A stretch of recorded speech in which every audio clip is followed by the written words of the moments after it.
गुणातान्वितं तं सजीवं साद्वैतं सावधूतं परिजनसहितं कृष्णचैतन्यदेवं श्रीराधा कृष्णपादान् सह गणललिता श्रीविशाखान्वितांश्च हे कृष्ण करुणा सिंधो दीनबंधो जगत्पते गोपेश गोपिका कांत राधा कांत नमोस्तुते तप्त कांचन गौरांगी राधे वृंदावनेश्वरी वृषभानुसुते देवी प्रणमामि हरिप्रिये वाञ्छाकल्पतरुभ्यश्च कृपा सिन्धुभ्य एव च पतितानां पावनेभ्यो वैष्णवेभ्यो नमो नमः।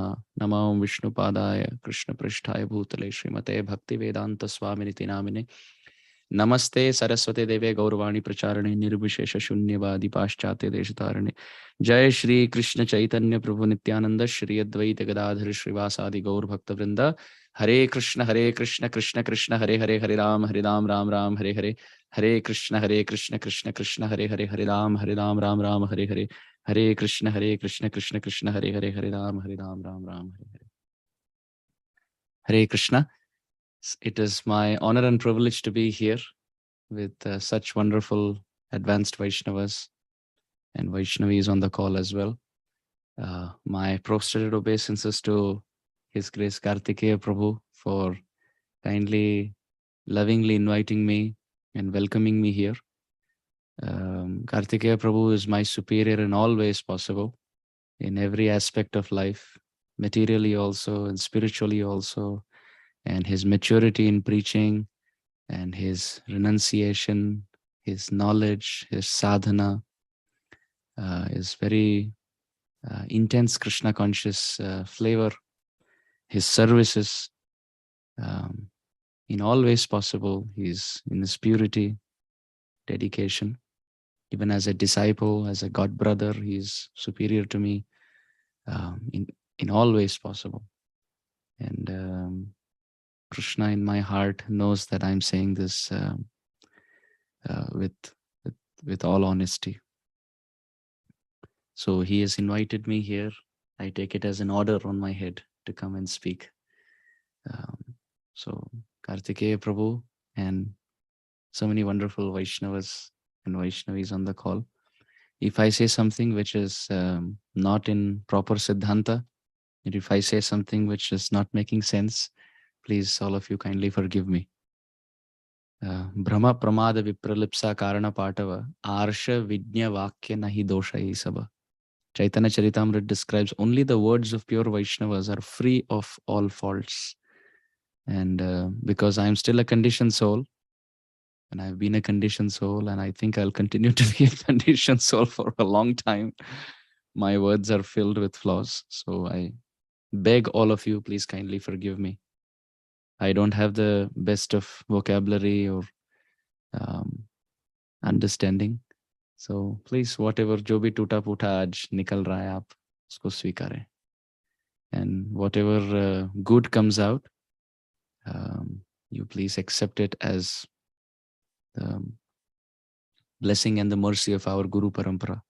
Like white, royal, big, nectar-seeking swans, please accept the milk in this preparation. And whatever water of my mistakes are there, you can kindly forgive me and you can neglect it. Panchakalpatarubhyascha kripa sindhubhya eva cha patitanam pavanebhyo vaishnavebhyo namo namaha. Tava vikriditam Krishna nranam parama mangalam karna piyusham aswadhya tyajanti anyaspriham jana. Bhagavatam describes that Tava Vikriditam Krishna. O Krishna, your pastimes are such that Nrinam Parama Mangalam. Just by hearing your pastimes, O Krishna, supreme good fortune comes in the life of the living entity. Why? Karana Piyusham Aswadhya. Just by asadhya, by drinking, aswadan karke, by relishing the nectar of your pastimes. Piyusha. What happens? Tyajanti anyaspriham janaha. People overcome all their flaws. Sometimes we say, oh, I have too much lust in my heart. I have too much anger in my heart. I have too much envy in my heart. These are all anarthas in the heart. Aparad, anartha, papa, sins, mistakes, whatever wrongdoings of the past, present, future. These are all things which stop us from getting Krishna. But the good news is, Tyajanti anyaspriham janaha. All these aparad, anarthas are taken away from our heart if we let the nectar of Krishna Katha enter through the ear. So even if we are completely disqualified, unqualified, worthless in all ways, even if we have had a very bad past, sometimes people say, I don't come inside the temple because I've been eating meat.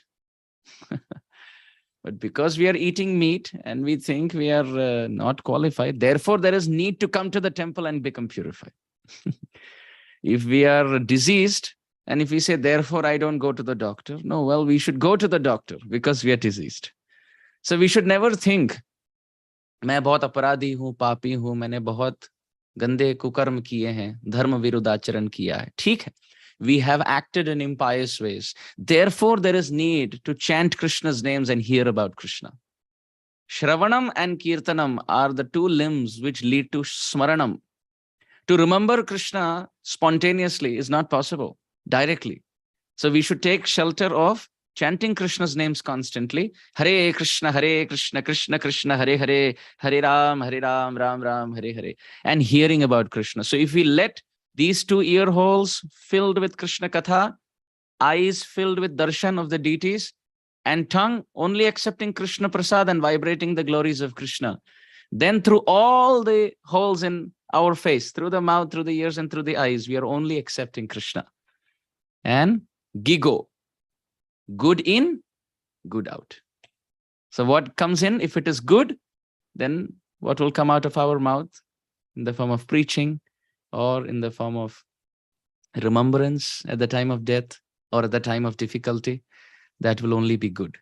But gigo, if we put garbage in, then only garbage out. G can be good or G can be garbage.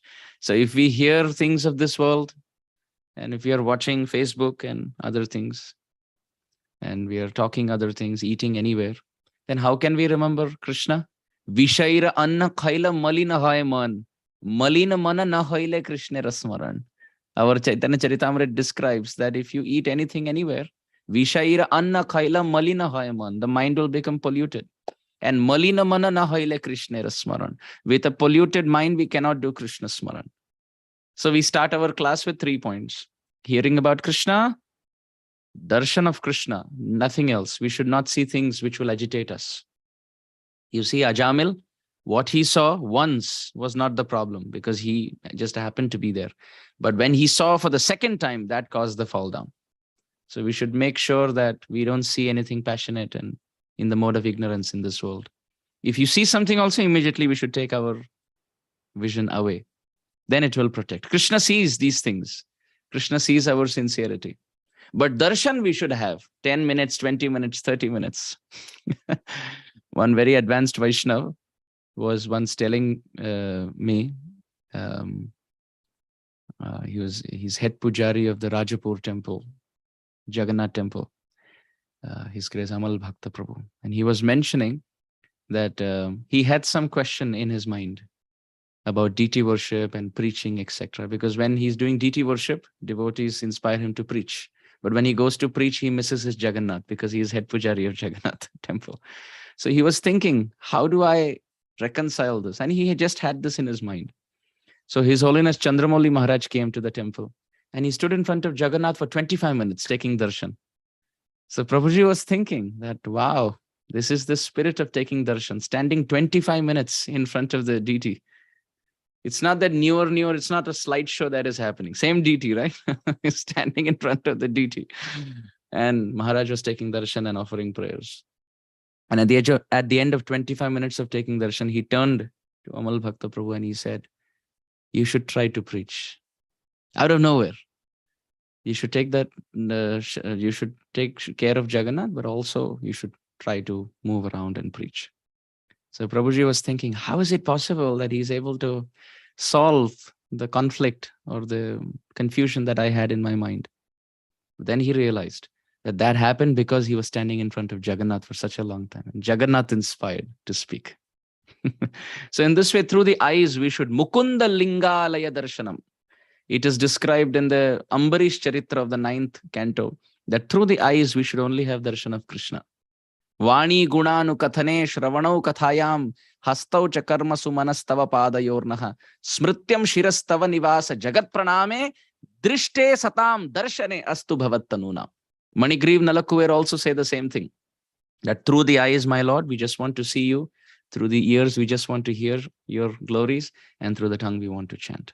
And in Ambarish Maharaj's situation also, it is described the same thing. Savai mana Krishna padar vindayo vachamsi vaikuntha gunanu varnanam karo harer mandira marjanadishu shrutim chakara achyuta satkatodaye mukunda lingalaya darshane drishau tadbhritya gatra sparashenga sangamam granam cha tat pada saroja saurabhe shrimat tulasya rasanata darpite. Very beautiful. Pade harer kshetra padanu sarpane shiro rishikesha padabi vandane kamam cha dasye natu kama kamyaya yad uttama shloka janashrayarati. What it means is, Savai mana Krishna padaravindayo. He kept his mind at the lotus feet of Krishna. And vachamsi vaikuntha gunanu varnanam. Through the tongue, he was only glorifying Krishna. And karo harer mandira marjanadishu. Through the hands, he was cleaning the temple. So anytime we get cleanup service in the temple, we should not think, oh, I just want to sit on Vyasasana and speak. Or I just want to lead Kirtan. We get a chance to do Gundicha Marjan, that Mahaprabhu did. We get a chance to do what Ambarish Maharaj did. Karo harer mandira marjanadishu. And shrutim chakara chuta satkathodaye. Through the ears, he would hear the satkatha, the sweet katha of Achyuta. And mukunda lingalaya darshane drishau. Through the eyes, he would have darshan of the deities. And tadbhritya gatra sparashenga sangamam. And through the arms, he would embrace the devotees and touch their lotus feet. And through the nose, granam chatat pada saroja saurabe shrimat tulasya rasanata darpite. Through the nose, he would smell the fragrance of the tulsi offered to the lotus feet. Then what did he do with his feet? Pade harer kshetra padanu sarpane. With his feet, he would walk to the temple and do parikrama, circumambulation. We all should do this as much as possible.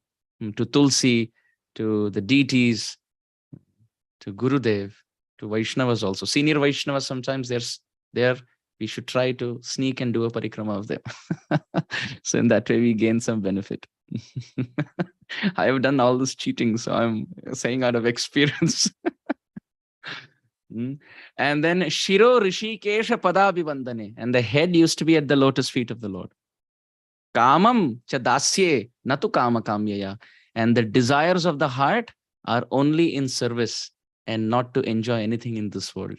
Yad uttama shloka janashrayarati. In this way, Ambarish Maharaj became a great devotee. So the point is, whenever we get chance to hear Krishna Katha with both our ears as pots, we should fill the pots of our ears with the nectar of Krishna Katha. We should never multitask at that time. Many times I've seen devotees, they're hearing Krishna Katha and down they're replying WhatsApp messages, or they're checking some Facebook or something else. I don't know. So we should not do. This is an attack of Maya, because Maya doesn't like us to hear about Krishna, because if we hear about Krishna, our mind will be at Krishna's feet and then we'll go away from Maya, and Maya doesn't want that. So she distracts us away from Krishna Katha. Have you ever had this distraction when you're on Facebook and you get distracted because you feel like, as I'm looking at Facebook, let me also chant the holy name, let me also hear Krishna Katha. It never happens. That positive distraction never takes place. But when we are doing this, Maya steals our mind away. So we should make sure when we are chanting japa or when we are hearing Krishna Katha, we are one-pointed. We should sit like a statue. There is one devotee in Mumbai congregation, a very advanced Vaishnav. When His Holiness Radhanath Maharaj gives classes, and you know Maharaj gives classes like 4 hours, 5 hours, Janmashtami class, Gaur Purnima class. This devotee, and the temple hall used to get filled completely. So you have to sit like one leg on the other to save space. And this brahmachari sitting ahead in front of Maharaj would be in the same position for 4 or 5 hours. And then Maharaj in the middle, he would say, should I continue? And devotees would say, Hari Bol. And Maharaj would say that as the class time goes on, the intensity of Hari Bol comes down. So Maharaj would say, there is always someone or the other who, just to be courteous, would say Hari Bol, just to keep, But he would look at this devotee and Maharaj would say, even if everybody gets tired, this devotee is sitting and hearing with rapt attention. Even Prabhupada Saraswati Thakur recognized in our Srila Prabhupada this quality, that Abhay Charan, he listens with rapt attention. So this is a very important quality. If we can hear Krishna Katha, then it attracts the mercy of our superiors. So with that as the introduction to the class, let us begin. We will be reading from the Krishna book. So I hope all of us have a Krishna book. You can even access that online. We will be reading and at the same time trying to comment. So in that way, two things happen. Prabhupada book reading is also taking place and Krishna Katha is also going on. So in that way, we can read and hear at the same time. So this is Krishna book, chapter 16, Subduing Kalia. When he understood, now he represents Krishna. When he understood that the water of the Jamuna was being polluted by the black serpent Kaliya, Lord Krishna took action against him and made him leave the Yamuna and go elsewhere. And thus the water became purified. So you can see here in this one little paragraph, Shukadeva Goswami has done an overview of the whole pastime. Look, every aspect of the pastime is here. When he understood, that is Krishna understood, that the water of Yamuna was being polluted by the black serpent Kaliya, Krishna took action against him, which means he jumped inside, fought him, danced on his hoods, and made him leave the Yamuna and go elsewhere. And the water became purified. So the whole story in a nutshell is here. Vilokya dushitam Krishna, Krishna, Krishna hina vibhuhu. This is how Shukadeva Goswami, in the Sanskrit version of the Bhagavatam, he gives. And it's fascinating how he plays with the word Krishna. He plays with the word Krishna 3 times. First verse of the 16th chapter, 10th canto. Vilokya dushitam Krishna, Krishna, Krishna hina vibhuhu. He's not chanting Hare Krishna Mahamantra there. Hare Krishna, Krishna, Krishna, Hare Hare. There the 3 Krishnas refer to 3 different personalities. One is Krishna, that is our Krishna. One is Krishna, which is Yamuna. And the third is Krishna Ahi, which is the black serpent. So 3 personalities have been invoked in the same verse. Vilokya dushitam Krishnam. Seeing that Krishna, Yamuna, had become dushita, polluted. Krishna, our Krishna, Krishna Ahina Vibhuhu. He drove away the black serpent, Kaliya. So 3 meanings to the word Krishna. Krishna refers to the all attractive, our Krishna, all attractive Lord, Sarvam Akarshayati iti. And Krishna refers to Yamuna, who flows in a dark complexion. So the word Krishna also means dark. So she flows in a dark complexion. Or Yamuna is called Krishna because she's Krishnamayi. She's always thinking of Krishna. Right from the point when Krishna appeared, you can see Yamuna Maharani. She was rising up to touch Krishna's lotus feet. And as soon as she touched Krishna's lotus feet, she became pacified. She gave way to Krishna. Along with Krishna, she gave way to Krishna's father, Vasudeva Maharaj, and Krishna's brother, Anantashesh, on the back. There itself, Sripad Harisuriji writes that Yamuna gave way to Krishna during Janmashtami at the time of Krishna's birth, telling Krishna, देखिए मैं अपना हृदय खोल के आपको ये व्यतीत करा रही हूं, ये कितनी पीड़ा है अंदर. ये कालिया नाम का एक सर्प अंदर बैठा है. A serpent by the name Kaliya is sitting in my heart, the heart of the lake, the pond, the river. मैं अपना हृदय खोल कर आपको दर्शन करा रही हूं. हे कृष्ण आइए और इस कालिये को दूर कराइए. Oh Krishna, please enter my waters and drive this Kaliya away. So this pastime of Kaliya is linked right from Krishna's appearance. This is why Mother Yamuna gave way to Krishna, that please enter my heart and see. There is a big serpent sitting there. But as soon as this was happening, Anantashesh came from behind.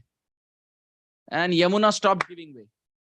She started complaining to Krishna. I am complaining that already there is one snake. And you're bringing another snake. What is going on? Already one snake is troubling me. Now you're coming with another snake.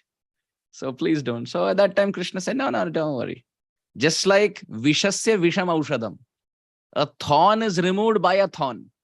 In Ayurveda, poison is removed by another poison. So similarly, don't worry. This Kaliya snake will be removed by another snake, my brother. So we will come and we'll do it. Don't worry. You let us go through. So then again, she gave way. So Yamuna is Krishna because she's Krishnamai, always thinking of Krishna. And we know as Kalindi, she's one of Krishna's queens in Dwarka.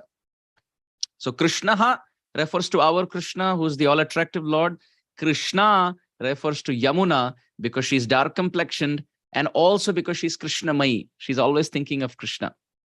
It is so beautiful to note that Krishnadas Kaviraj Goswami Pad, he writes that Krishna's lotus feet is actually a Triveni Sangam. It is the meeting of three rivers. We know in the Bhagavatam, Bhavad Vida Bhagavata Tirtha Bhuta Swayam Vibho Tirthi Kurvanti Tirthani Swantastena Gadabrata. The Srimad Bhagavatam describes that pure Vaishnavas, because they carry Krishna in their heart, they are traveling personification of pilgrimage. You don't have to go to a pilgrimage if you have a saint, because the saint who carries Krishna in his heart is actually a moving, traveling pilgrimage place. It's an abode, pilgrimage, dham. Krishna's lotus feet is there in the heart. Tomara hridaya sada govinda vishram. Therefore, the personality becomes a tirtha. Kaviraj Goswami describes Krishna's lotus feet as a Triveni Sangam. It is the meeting of three rivers. Why? Because in North India, we know there is a very wonderful place of the meeting of the three rivers. Ganga, Yamuna, and Saraswati. It is described that Ganga flows white in complexion. Yamuna flows black in complexion. And Saraswati, who is hidden, has a reddish tinge. So why Krishna's lotus feet is the meeting of three rivers? Because the upper part of Krishna's feet, which is the dark complexioned skin, is like the Yamuna. The toenails, which are bright and white, they represent the Ganga. And the sole of Krishna's feet, which is reddish, represents Saraswati. Therefore, the meeting of the three holy rivers is Krishna's lotus feet. So why did I mention this? Because Yamuna is compared to the upper part of Krishna's feet because she flows dark, right? So therefore, Krishna refers to the attractive Lord Sri Krishna. Krishna refers to Yamuna because she's dark, and at the same time, she is Krishnamai. She's filled with the thoughts of Krishna. And of course, the serpent Kaliya is dark complexioned. He's a black serpent. So Shukdev Goswami says, Vilokya dushitam Krishnam Krishna hina vibhu. That to drive away the black serpent from the black complexioned lake, the black Lord jumped. So that's the start of the pastime. So Shukdev Goswami, he just says this in one verse, and he says, okay, now let's continue to next pastime. Because now we have to understand Parikshit Maharaj has only 7 days, and this is the 5th day going on. So Shukdev Goswami has the transcendental anxiety of every preacher to keep the time. Because there is so much content and so little time. So Shukdev Goswami is thinking, now there's only 1 more day or 2 more days to go, and after which Parikshit Maharaj will leave his body. I have to finish all of Vrindavan Leela, Mathura Leela, Dwarka Leela, and then 11th canto. I have so much to speak, and there's less time. So he just very quickly said the pastime of Kaliya in 1 verse, and he moved on. But Parikshit Maharaj is such a Rasik Vaishnava. If someone gives us Alfonso mango in the middle of summer, very tasty, straight from Ratnagiri, and tells us, oh, you have only 3 seconds to eat it. An obedient servant will say, okay, 1, 2, 3, okay, I'm done. But if the person has little rasa and little hunger, he will say, 5 minutes de dijiye, main achhe se palu. And then that's when he will say, Swaprasad anna dilo bhai. You know, Krishna is giving his own remnants. Let me taste it with relish. So in that mood, Parikshit Maharaj, he is such a Rasik Vaishnav. He has so much taste in hearing.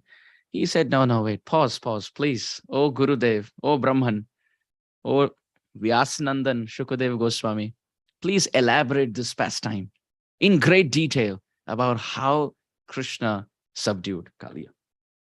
So then we continue reading. When the story was being narrated by Shukadev Goswami, Maharaj Parikshit became eager to hear more about Krishna's pastimes. He inquired from Shukadev Goswami how Krishna chastised Kaliya, who had been living in the water for so many years.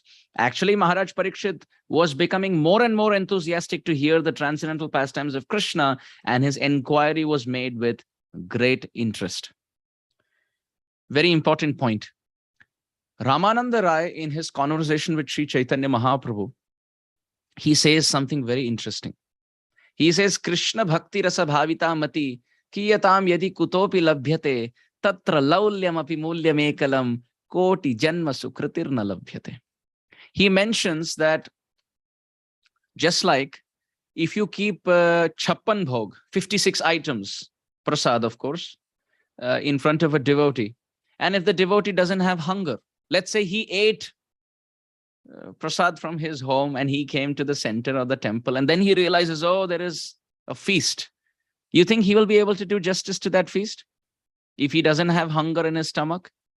Even if it is chapan bhog, even if it is the most tasty preparation, if he doesn't have hunger in his belly, he will not be able to do justice. On the other hand, if someone has hunger, then what happens? Even if it is khichdi prasad, he will ask for a second or a third serving. Because it is not what is cooked that is important. It is how hungry or thirsty the person. That decides how much he relishes. Is it not? So similarly, all the limbs of bhakti that we perform, worshipping the deity, hearing Krishna Katha, chanting japa, reading about Krishna, watering tulsi, doing parikrama, these are all like different ingredients of food, of prasad. Just like a person who doesn't have hunger cannot relish a tasty preparation, and if he has hunger, he can taste even one preparation. Similarly, if someone doesn't have love for Krishna in his heart, he will not be able to taste deity worship, hearing, chanting, reading, circumambulation. On the other hand, if someone has taste, has love for Krishna, has enthusiasm, has eagerness, then even one preparation, even one limb, japa, he can chant forever. Hearing, he can hear forever. Reading, he can read forever. There are devotees who are parikrama expert. They can keep doing parikrama. One devotee, one parikrama around Giriraj. Another devotee, 2 parikramas of Giriraj on the same day. And then there are sadhus in Vrindavan who do three parikramas of Giriraj every day. And it's not that they're doing like a job, with every parikrama you get 1 lakh rupees. It's not like that. They do it out of affection for Krishna. So the point is, if one has hunger, one will relish preparations. Similarly, if one has enthusiasm and one has eagerness, love for Krishna, then every limb of bhakti becomes very tasty. Because Maharaj Parikshit has love for Krishna, he has the taste in hearing and relishing, in elaboration, in great detail. Shukdev Goswami starts the story as follows. Shukdev Goswami narrated the story as follows. Within the river Yamuna, there was a great lake. And in that lake, the black serpent Kaliya used to live. Because of his poison, the whole area was so contaminated that it emanated a poisonous vapor 24 hours a day. If a bird happened to even pass over the spot, it would immediately die and fall down into the water. Due to the poisonous effect of the Yamuna's vapors, the trees, grass near the bank of the Yamuna had all dried up. Lord Krishna saw the effect of the great serpent's poison. The whole river that ran before Vrindavan was now deadly. 2 points here. Point number 1, it's not that the whole Yamuna was polluted, because Yamuna would flow even in Mathura, and people in Mathura did not have a problem. So it's not that the whole river was polluted. A small portion in that river, like the river was flowing and there was a small tributary which went off, and there was a small lake, a small pond which was created, that got polluted, which was in Vrindavan, not the whole river. The whole river we can see, Yamuna flows through Mathura, Delhi, everywhere, and comes to Vrindavan. So not the whole river was polluted, a portion of it. Therefore, it was called as the Kaliya Rid. Rid means heart. The heart of Yamuna was polluted by Kaliya. Kaliya Rid. Then it became Kali Deh. Everything in Vrindavan becomes shortened, right? You can see that the word is Chakaleshwar Mahadev. Original word is Chakreshwar. Chakra Tirtha. The point of Chakra Tirtha, where Sudarshan Chakra lives in Vrindavan, there Lord Shiva used to do bhajan. Therefore, that place is called as Chakra Tirtha, and the deity is called Chakreshwar Mahadev. But with time, it became Chakaleshwar Mahadev. Then it became Baba Mahadev. And now they ask, Baba ka kahan hai darshan? Not Baba ka darshan yahan. Like, so Chakreshwar has become Baba now. This is Vrindavan. Similarly, we can see that the very famous place where we all go to Vrindavan, the main, as soon as you enter Vrindavan, before Bhaktivedanta Swami Marg, very famous place. I'm going to open up the chat to see if any of our Brajbasi devotees here know which place I'm talking about.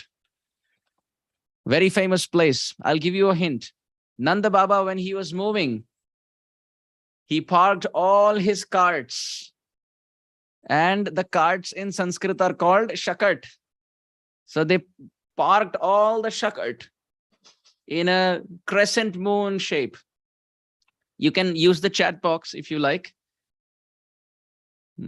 Yes, thank you. Everyone's saying Chatikara Marg. That's right. The original name is Shakatikara.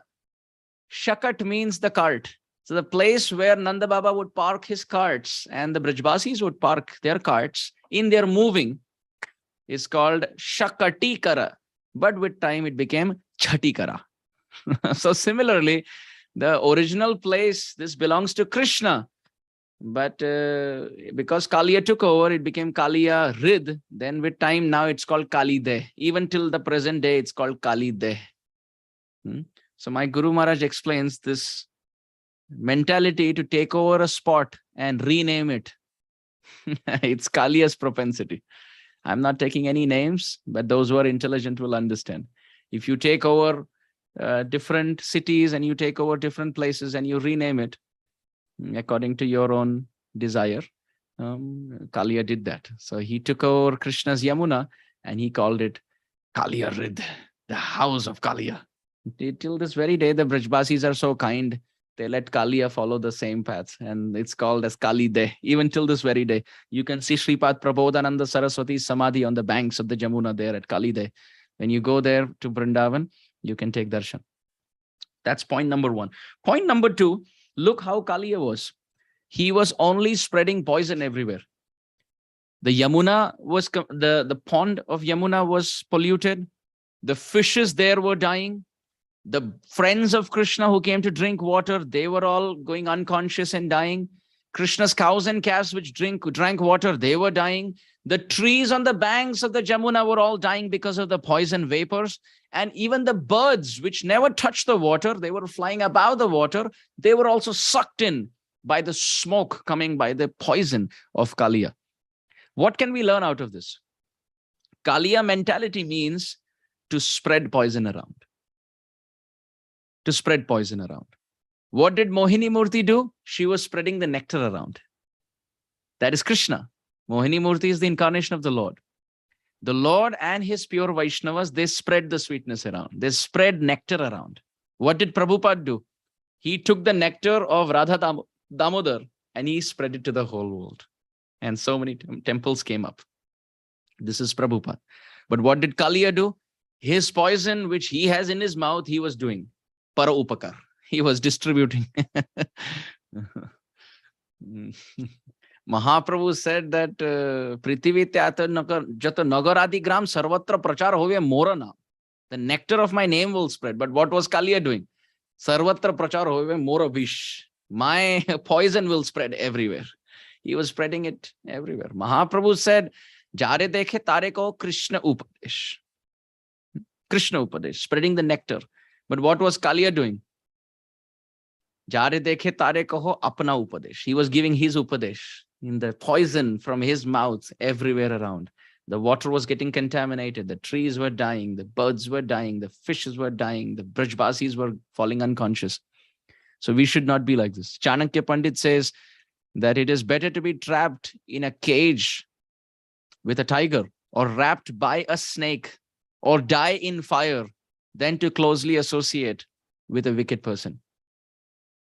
With a wicked person. Because he's always spitting fire, always spitting venom. You can see a person's character by his tongue, by his speech. Vachanam Sheelam Akhyati. You be with someone for 5-10 minutes and you can get to know their mentality. constantly complaining. You give them nice Mahaprasad, still they will say, namak kam ho gaya, namak jada ho gaya. They will complain. They will eat halwa and they will say, yeah, it is too sweet. They will eat some sabji, they'll say, oh, this is too spicy. They will look at a devotee who's coming every day for Mangalarti, but neglecting that, they will say, he's coming for Mangalarti, but sleeping in japa. What is the use? And if the devotee is chanting good japa, but coming little late for Mangalarti, he will say, he's chanting good japa, that's okay, but he's not attending Mangalarti properly. And if he's attending Mangalarti and chanting properly, then he will say, he's eating too much. What is the point? Devotee should be self-control. If he's eating also properly, then the person will say, but he's sleeping too much. In the afternoon, he sleeps 1 hour. Brahmachari should not do that. So always finding fault. This is Kaliya mentality. We shouldn't be like that. We should be like, Prabhupada explains, Vaishnavera gunagrahi na dekhaye dosh, kaya mana vakya kare Vaishnava santosh, kahare na kare ninda, Krishna Krishna bole, ajaya chaitanya shejini bekahale. It is described that we should be like nectar-seeking honeybees, going from flower to flower of people's hearts and only seeking the nectar of their good qualities, and not be like mosquitoes, going from one trash can to another, only waiting for the dirt, waiting for the faults of others. And what is Kaliya doing? He is doing Vaishnav Ninda here. He is just spreading the poison around, criticizing others.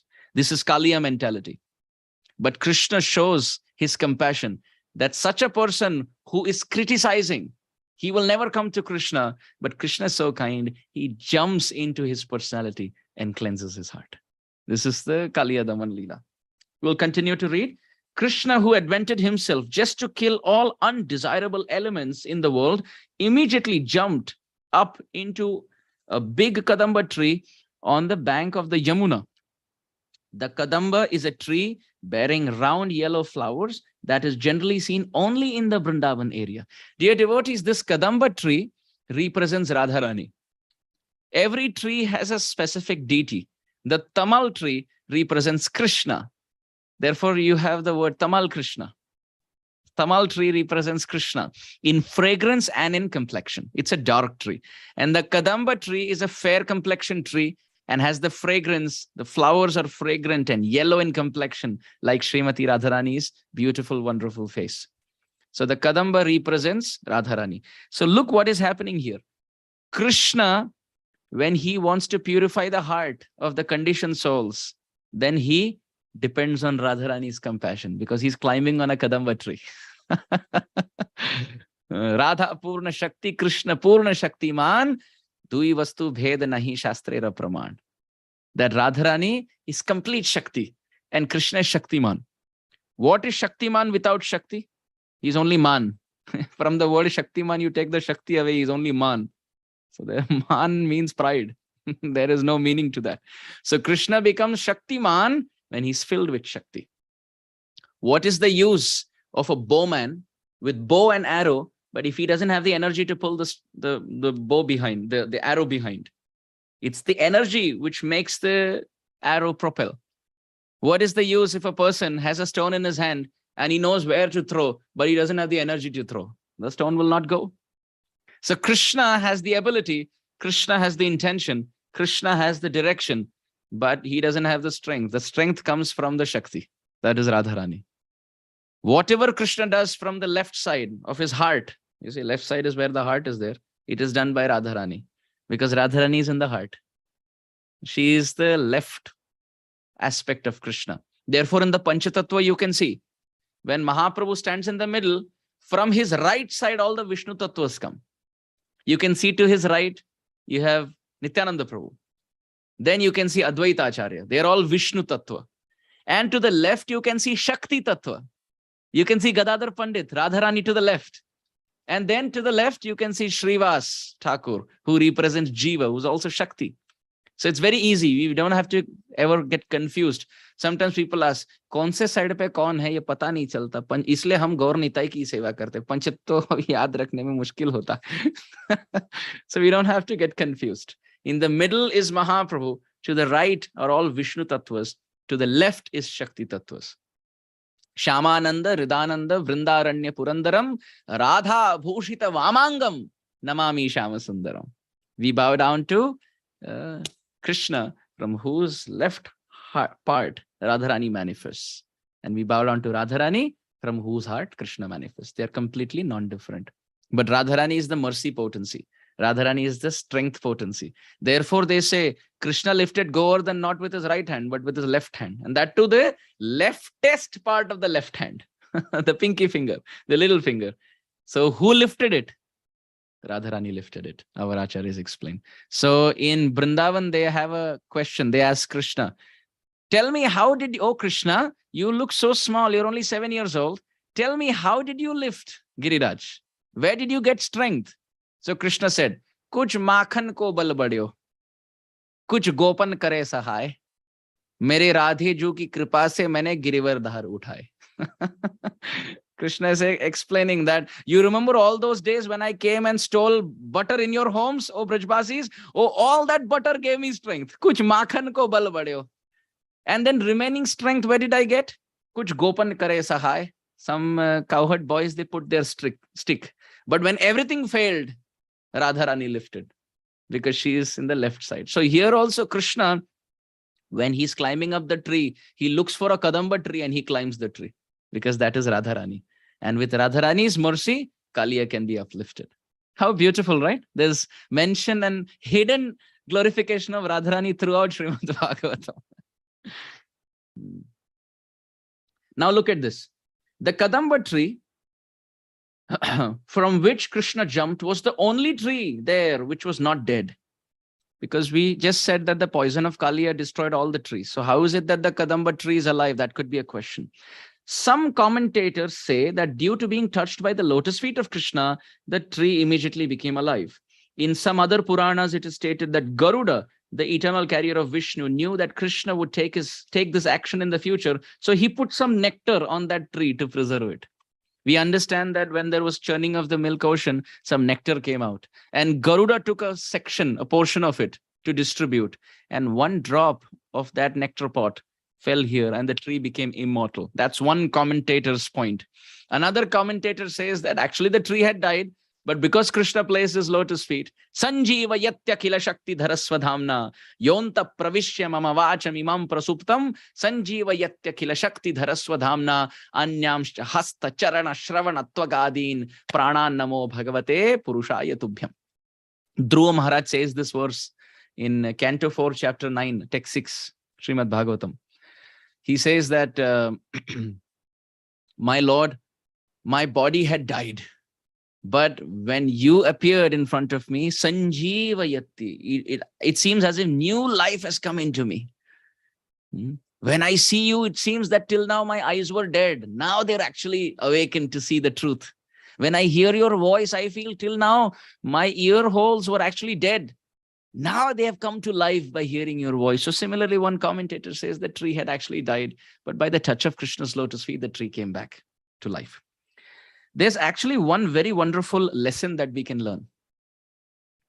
That if we become like that tree, even if there is so much negativity and poison all around us, if we continue to just tolerate and be alive in Krishna consciousness, that day is not far away when Krishna will climb on top of our head and give the dust of his lotus feet. This lesson we can learn from the tree. That even if everyone around, all the trees are dying, right? But the tree didn't say, oh, everybody's leaving Krishna consciousness. What is the point if I'm Krishna conscious? The tree didn't think like that. Even if there's poison of this world, there's negativity, there's hatred, there's opposition. People at home are saying, hey, kya Babaji banega? Naam jap karke. You will become sannyasi, you will become Babaji. People at work, the colleagues are making fun. Or friends are not accepting us. Or there's so much opposition. Even amidst all these opposition, poison around, if we continue to stand tall like this tree and stay alive in Krishna consciousness, Krishna will personally come for us. This is the lesson, the power of tolerance that we can learn from this tree. When Lord Krishna jumped into the water, the river overflooded its banks to a distance of 100 yards. So you can imagine, Krishna is jumping on top of he's climbed on top of the tree, and from there, he jumps into the water and water splashes all over the place. Krishna book is not just to be read. It is to be relished. It is to be heard, discussed, and envisioned. And in that way, be happy. Krishna jumped into the water. The river overflooded its banks to a distance of 100 yards, as if something very large had fallen into it. This exhibition of Krishna's strength is not at all uncommon because he is the reservoir of all strength. Dear devotees, when Krishna jumps from the branch of the tree into the river, there's a very wonderful lesson we all can learn. Srila Sridhar Swami, the original commentator on the Bhagavatam, he writes, Nishprapanchat prapanche avatarati iti avataraha. The word avatara has been described as or defined as he who from the world of transcendence jumps into the world of duality. Nishprapanchat, from Golok, prapanche, into this world, avatarati, jumps, iti avatar. That is the definition of avatar. He who comes from there into this world. So Krishna, by climbing on top of the tree and jumping from there, he's showing the world, he's showing all his friends, because Krishna's friends were confused. They were bewildered, they were afraid and scared. If Krishna jumps into the water, what if the poison kills him? So Krishna is teaching all of them that he's actually an avatar. He's avatari. He comes from that world and jumps into this world. So in that same way, from the top branch of the Kadamba, like the avatar, he's jumping into the world of duality, the pond of Kaliya. How beautiful, right? At every step, there are lessons coming out. Also, Krishna's weight. Because when Krishna jumped in, it was almost like an elephant had fallen into the river. All the water came out. Krishna is very heavy, dear devotees. Very, very heavy. This is why when someone holds Krishna in their heart, that person becomes very grave. Very grave. And such a person, because he carries Krishna in his heart, and Krishna is very heavy, this person is not flying in the air in pride, and nor is he distracted by the winds of distraction, because he has the weight of Krishna's personality in his heart. Imagine if there is a paper on the table, and there's no paper weight. You open the window, the paper will fly away. But if you keep something heavy on top, even if the wind is intense, the paper will not move because something very heavy is on top. So similarly, when we are like a paper, which means we don't have the weight of Krishna Bhakti, Krishna is not in our heart, completely manifest, little breeze of temptation, we will go, getting distracted. But because Krishna is so heavy, the living entity who's like a paper, if he carries the paper weight of Krishna's weight in the heart, the person becomes so grave and intense that no temptations tempt him. And in Sanskrit, the word for weight is guru. So he who carries Krishna in his heart, he becomes so heavy, not in weight, but in gravity, that he becomes guru. So much, right? Every line of Krishna book is speaking volumes of lessons. This is why Prabhupada's books are not to be just read, they are to be studied. Volumes and volumes of deep dive information and realization is there in every line of the Krishna book and all of Prabhupada's purports. We continue in the next paragraph. When Krishna was swimming about just like a great strong elephant, he made a tumultuous sound, which the great black serpent Kaliya could hear. The tumult was intolerable for him, and he could understand that this was an attempt to attack his home. Therefore, he immediately came before Krishna. What is the lesson that we can learn out of this? Whose pond is that, after all? It is Krishna's pond. Krishna is coming to swim in his own lake, in his own pond. What should Kaliya's problem be? But Kaliya was thinking it is actually his pond and Krishna is an intruder. Have you seen outside homes? Trespassers will be prosecuted.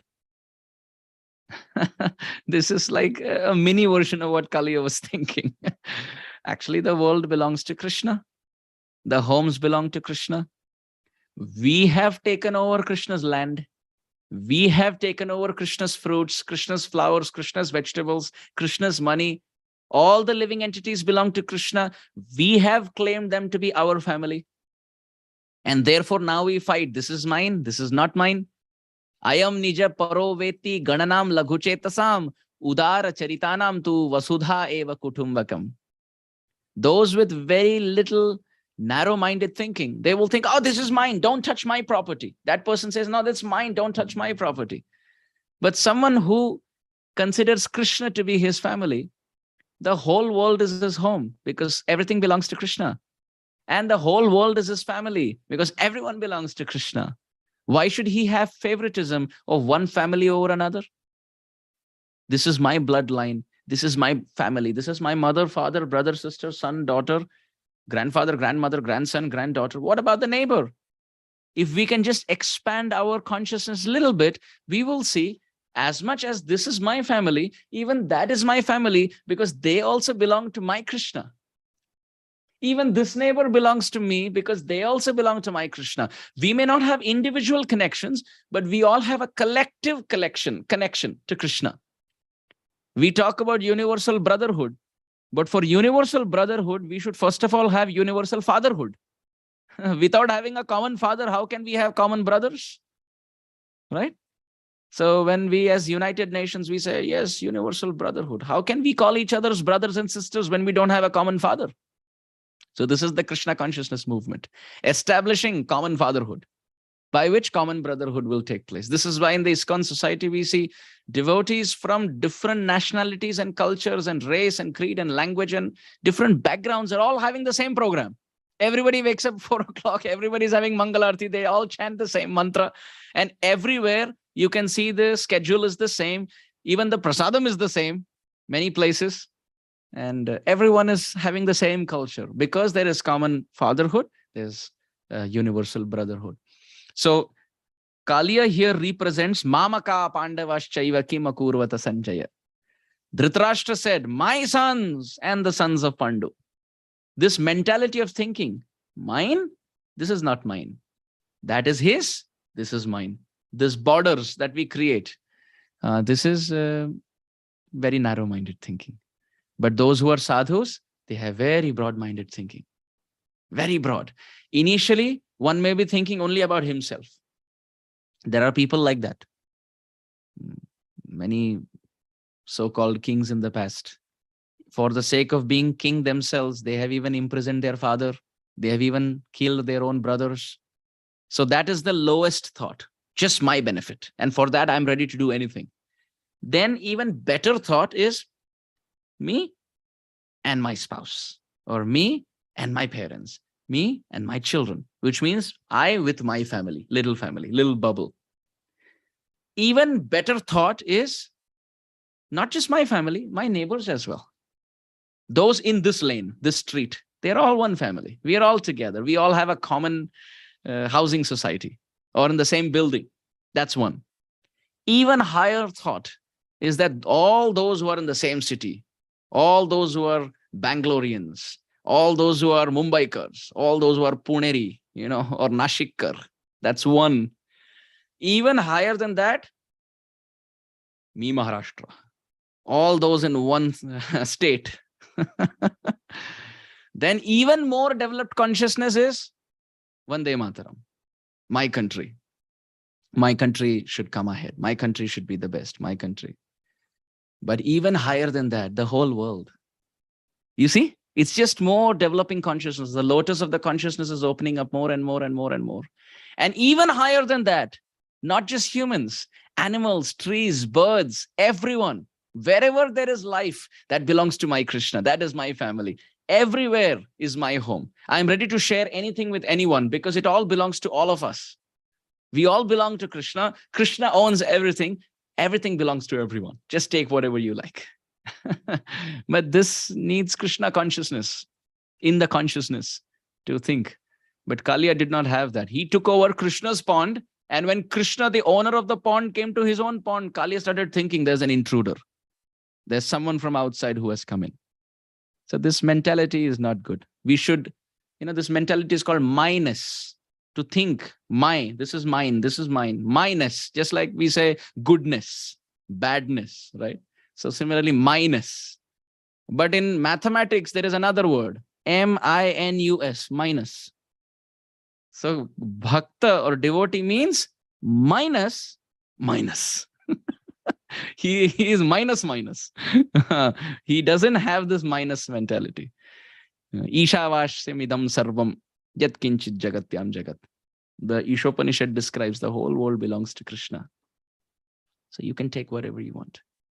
Doesn't matter. Krishna will protect me. Krishna will maintain. So we should be like that. Continuing to read. Therefore, he immediately came before Krishna. Actually, he should have come before Krishna to worship Krishna, because Atithi Devo Bhava. Right? Anybody who comes to our home, without Atithi, we should worship them as God. But for Kaliya, his good fortune was Dev himself came as Atithi. Still, Kaliya was not worshipping. Even for Hiranyakashipu, same thing. Atithi Devo Bhava. When guests come to our home without a tithi, without telling us when they're coming, we should take care of them like as if Krishna has come. But for Hiranyakashipu, Nashinga came, and for Kaliya, Krishna came. So Dev himself came as Atithi. So they should actually take care. But that's not what he is doing. Kaliya saw that Krishna was indeed worth seeing because his body was so beautiful and delicate. His color resembled that of the cloud. His feet resembled lotus flowers. He was decorated with Srivatsa jewels and yellow garments. He was smiling with a beautiful face and playing in the river Yamuna with great strength. But in spite of Krishna's beautiful features, Kaliya felt great anger within his heart, and thus he grabbed Krishna with his mighty coils. Sripad Sanatan Goswami writes here, this is the point where Kaliya had a change of heart. Because if someone really envies Krishna, you cannot observe his body being delicate and beautiful and complexion being like a rain-filled monsoon cloud and feet resembling lotus flowers and smiling beautiful face. If you see this, then how can you think of biting Krishna and killing him? It's not possible. To kill someone, to attack someone, you have to see them as your enemy.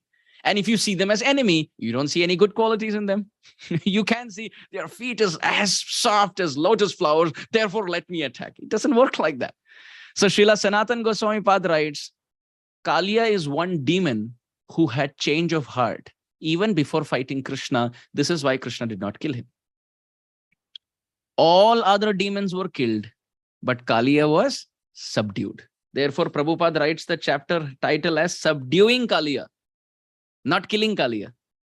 All other demons were killed, but Kaliya had a change of heart, therefore he was let go. So Krishna, he's only waiting for us to change our heart. If we change our heart, then Krishna will not trouble us. He will not punish us. Sometimes we hear in classes that, oh, Krishna will crush our false ego. Yes, we have two options. Either we can crush our false ego ourselves and be humble, then Krishna will not. And if you're not ready to do that, then Krishna will. And when Krishna does surgery, he doesn't use an anesthesia. So it really hurts. It hurts big time. But for Kaliya, he had a change of heart.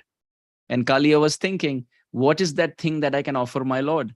There is nothing that I have that I can give him.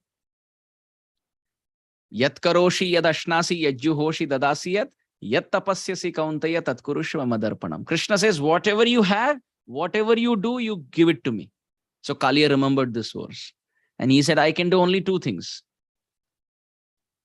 I can bite and I can choke. These are the only two things I can do. My Lord, I offer them to you. I will not be biting, but I will be offering my loving kisses.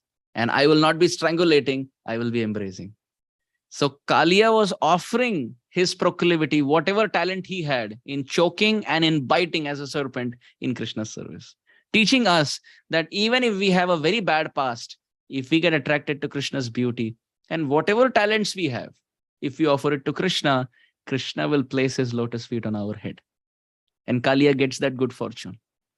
Bali Maharaj is called a Mahajan because he got 1 foot, not both feet, 1 foot, once, that too from Vamandev. Kaliya got both lotus feet repeatedly on all his hoods by Krishna in Vrindavan while being in Yamuna. So why is Kaliya not a Mahajan? Definitely he's a Mahajan. He gave so much pleasure to the Vaishnavas. All these demons are actually great personalities in the past. Very great personalities. There is a very beautiful story that, in fact, there are multiple stories. But in the interest of time, I will just mention one. There was a very great king. And he had all good qualities, but he had only one problem. And that one problem was he would always have stomach upset. So he would sit for a yajna and he would try to offer some oblation into the fire, and immediately he has to run to attend nature's call and then bathe and come back. By then the yajna is khandit, it's obstructed. So again, he would try to sit in another yajna and he would try to offer some oblations, and again, he would have stomach problems. So he never got a solution for this. So then one very great sadhu came into his palace and said that, I will help you. The king said, what do I have to do? The sadhu said, you go into the forest and there is a very specific bird. If you can kill that bird and eat the flesh of that bird, then you will be cured. So the king said, okay. He went into the forest and he didn't go like a king, because if he goes like a king, the bird will never come close to him. So he went and sat like a sadhu with matted hair and saffron cloth. And that specific bird came flying and sat on his shoulder. Now the king was thinking, now is the time. Let me just grab this bird and kill this bird. But the bird was sitting on his shoulder for quite some time. And there was a change in heart for the king. The king thought to himself, this bird is sitting on my shoulder thinking that I am a sadhu. And if I now show that I am a king and I have actually become a sadhu just to kill him, that's not good. So he let go of the bird and he went back to the kingdom. And then the sadhu came the next day and he asked the king, so are you treated now? The king said, no, I am ready to be with this problem for all times to come, but I will not kill that bird because that bird trusts me so much. And as a king, I can't do this. The sadhu said, very good, you have passed the test. I wanted to see how merciful you are as a king and how selfless you are. Are you ready to kill a bird who's one of the citizens in your kingdom just for the sake of your health? Or are you ready to suffer in your health to take care of the bird? Very good, you have won my heart. Therefore, now I will actually give you the solution. The king said, what is the solution? The sadhu said, actually in that same forest, there's a cave where a big sadhu sits inside. If you can just go and drink the charanamrit from the feet of that great sadhu, oh, then what will happen? You will be cured. You will have no problem. Just by drinking the charanamrit of that sadhu who's sitting in a cave in that forest. The king said, oh, that's very simple. He went inside. He went outside the cave and knocked at the door. There's no door to the cave, but he just told the sadhu.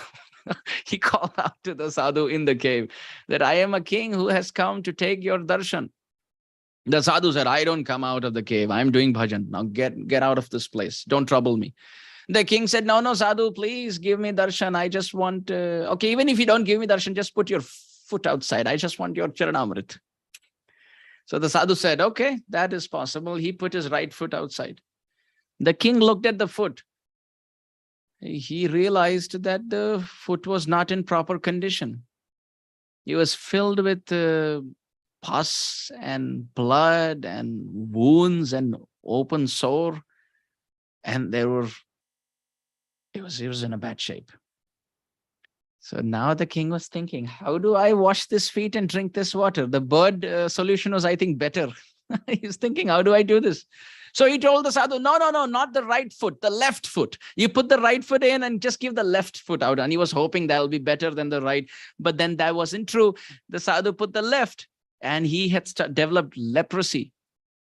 And his bones were melting, and then there were worms crawling on the surface of his feet. And you can think as nasty as you can. I don't want to take you that route, but it wasn't that good a lotus feet as he thought it would be. So then he was thinking, now what do? I cannot tell the sadhu, now put this foot and send the third feet out. You know, he has only two legs. So what to do? So he thought, okay, let me just keep a pot under his feet and wash his feet, close my eyes, close my nose, and just as a medicine, just drink it in one gulp. I don't care. That's what the king thought. So he kept the pot under it, washed the feet, was almost about to drink. He was smelling, so he couldn't. So then he thought to himself, this is charanamrit. Charanamrit can either be had through the mouth or you can sprinkle on the head. Wow, that's a good idea. He just took some water droplets and he put it on the head. He said, okay, thank God, thank God. As soon as he thought like that, the sadhu came out. The sadhu came out and he said, you are an offender. Just because I have some wounds on my lotus feet, you think it is nasty and it is not worth drinking? You are judging a sadhu on the basis of the appearance? I curse you. Now the king was thinking, oh Krishna, I came here to be free from one curse, and now I'm getting ek ke saath ek free, you know. Dene wala jab deta hai chappar phad ke. When Krishna wants to give, he will give with a lot of compassion. So he was thinking, now, what do I do? What is the curse? The sadhu said, you respected the Charanamrit by keeping it on the head, but you neglected the Charanamrit by not putting it in the mouth. Therefore, I curse you in your next life. Because you avoided the mouth, you will have poison in your mouth. But because you sprinkle that water on your head, you will have nectar on your head.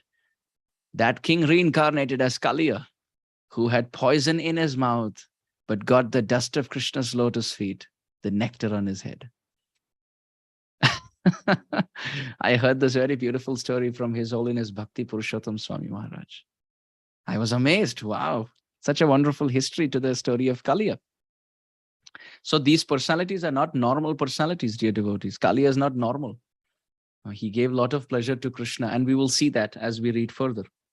Seeing the incredible way in which Krishna was enveloped in the... We're going to read for some section now, so everyone please be attentive, because we are going to see what is happening to the Brajbasis. Seeing the incredible way in which Krishna was enveloped in the coils of the serpent, the affectionate cowherd boys and other inhabitants of Vrindavan immediately became stunned out of fear. They had dedicated everything to Krishna, their lives, property, affection, activities, everything was for Krishna. And when they saw him in that condition, they became overwhelmed with fear and fell down to the ground. All the cows, bulls, and small calves became overwhelmed with grief, and they began to look at him with great anxiety. Out of fear, they could only cry in agony and stand erect on the banks, unable to protect their Krishna. While this scene was taking place on the banks of the Jamuna, there were ill omens that manifested. Earth was trembling, meteors were falling from the sky, and the left side of men's bodies were shivering. All these are indications of great immediate danger.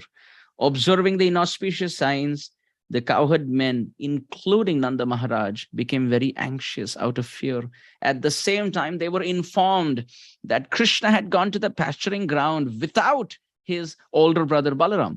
As soon as Nanda and Yashoda and the cowherd men heard this news, they became even more anxious. Out of great affection for Krishna and being unaware of the extent of his potencies, they became overwhelmed with grief and anxiety, and they had nothing dearer, because they had nothing dearer than Krishna, and because they had dedicated their everything, life, property, affection, mind, activities to Krishna, because of their great attachment to Krishna, they thought, today Krishna is surely going to be vanquished. Why does Krishna do this? Why does he put his Brajbasi associates in anxiety like this? Oh, it is to boil the pot of their love. Their love for Krishna is always sweet, but through these demons and these pastimes, he's boiling that pot. So there's more love coming from their heart pouring towards Krishna. Dear devotees, I want to give an example. You see, sometimes kids, they are busy playing with toys in their own room, and the mother is in the kitchen, right? The child is busy playing with toys. The mother is calling, and the child is saying, yes, I'm coming. And the mother is calling again. The child says, yeah, I'm coming, I'm busy playing. They're busy playing with their teddies and toys and whatnot. Suddenly, if there's a bee that comes into the room, buzzing, what happens to the child? Now the child drops all the toys and runs to the mother for help, right? This is exactly what the demons do. The Brajbasis are like children, and Krishna is the father, Krishna is the mother, Krishna is everything. Krishna Mata, Krishna Pita, Krishna Dhana Pran. And because they live in Vrindavan, without any Aishwarya, without any display of opulence, they have spontaneous love for Krishna. And naturally, there is a family relation. But when bumblebee-like or honeybee-like these demons come in, the Brajbasis, seeing Kaliya, seeing Putana, seeing Aghasur, seeing Bakasur, seeing Dhenukasur, they drop all their toys, everything, household behind, and they run to Krishna for help. So the attachment of the child and the dependence on the mother increases. Let's say if there's a snake in the room, or if there's a bee in the room, or let's say if there's a rat in the room, the child panics and runs to the mother for help. So that honeybee is only heightening the dependence of the child on the mother. So similarly, these demons come to Vrindavan only to boil the pot of love in the hearts of the Brajbasis. They're all like children. They run to Krishna and their affection overflows through the pot of their heart when they see all this. So these demons are very special, because in the Gita, Krishna says, anybody who comes to my abode. What is that verse? Anybody remembers? Natad bhasayate suryo na shashanko na pavaka yad gatva na nivartante tadhamam paramam mama. Krishna says, my abode is so sweet that once you come, you never leave. So to prove this one sentence of the Gita right, look, the demons are coming and offering their life. They leave their home and come to Vrindavan. They leave Mathura and come. Yad gatva na nivartante tadhamam paramam mama. To show the whole world how great Vrindavan is. All the demons come in one-way ticket. They come one way and they never go back to Mathura. To teach all of us this lesson, that even if we are the most fallen demons, if we take shelter of Vrindavan and never go home back again, Radha and Krishna have guaranteed the dust of their lotus feet. How beautiful. So this is the point. And also we can see that why are there inauspicious signs in Vrindavan? Vrindavan is the place of all auspiciousness. How come there is inauspicious signs in Vrindavan? Actually, dear devotees, there is no inauspicious signs. My Guru Maharaj explains, Vrindavan is the stage where Kaliya, Krishna, they're all performers. And before there is performance on the stage, you always see mic testing, lights, curtain, temperature, spotlights, everything is checked. So who is in charge of all of that? The demigods. So on the stage of Vrindavan, Krishna and Kaliya are the performers. Brajbasis and all of us are the onlookers, the audience.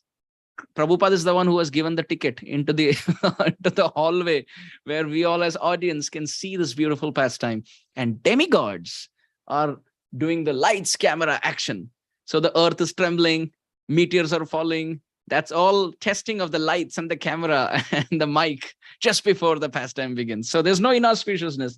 Demigods are getting a chance to participate in this pastime. All the inhabitants of Vrindavan came out of the village to see Krishna. The assembly consisted of children, old men, women, animals, and all living entities. They knew that Krishna was their only means of sustenance. While this was happening, dear devotees, let's read this again. While this was happening, Balaram, who is the master of all knowledge, stood there simply smiling. Why would we think that Balaram is smiling? Everyone is crying. Krishnarpitatma Suridartha Kalatra Kama. Shukdev Goswami is describing Brajbasis are crying. They are hitting their fist to the ground, thinking, I have lost my Krishna. Krishna has gone into the Chavuna. The friends are running and saying, we saw Krishna climb on top of the Kadamba and jump into the Chavuna. He's finished. He's dead. He's gone. He's poisoned. Kaliya has eaten him up. And the Brajbasis are hitting their fist to the chest and hitting the fist to the ground and crying. The cows are all dying. The trees are all dying. All the animals are standing like painted pictures. Everyone in Vrindavan is crying.